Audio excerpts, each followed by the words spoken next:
Okay. Kumusta ang ating mga taong bayan natin sa Pilipinas? Nandito na naman si Sir Javi, guys. Magbibigay na naman tayo ng kalaman ngayon. In our previous discussion, tinalakay na natin yung power rule of differentiation, chain rule, and product rule, and ano po yun? Quotient rule. Now, what if, Sir Javi, mayroon tayong exponent, example like this? Paano natin ito kukunan ng first derivative? Ito lang tatandaan natin, Sir Javi. Ito, dy over dx. Let us say, our u is x. Then, u prime is 1. So, therefore, ang a natin, for example, ang a natin is e raised to x. So, ang formula lang nito is a times u prime. So, ang gagawin lang natin, i-copy lang natin si e raised to x, i-times natin sa derivative ng exponent na x. So, that is 1. Therefore, kapag derivative ng e raised to x, that is the same a raised to x. Okay? Okay. How about this one? dy over dx.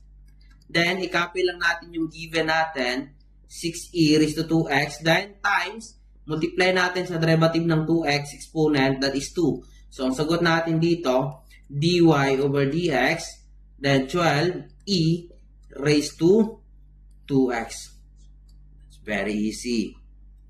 How about this one?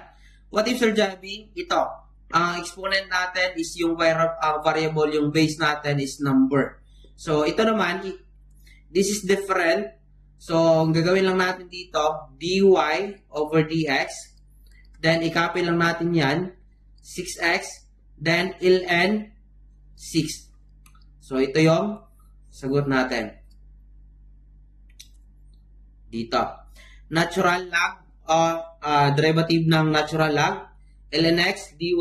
Always remember, that is 1 over x times derivative ng x, that is 1. So, dy over dx, that is 1 over x. So, derivative ng ln x is 1 over x.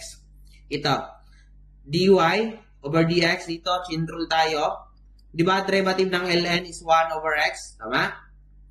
Then, ito, x plus 1 to. So, x plus 1 yan. Then, times, derivative ng x plus 1 is 1.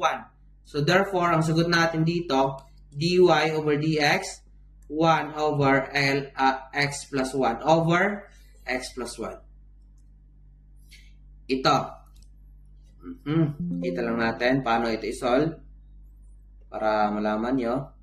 Okay. And of course, this one. Pero pahirapan natin ating mga problem natin.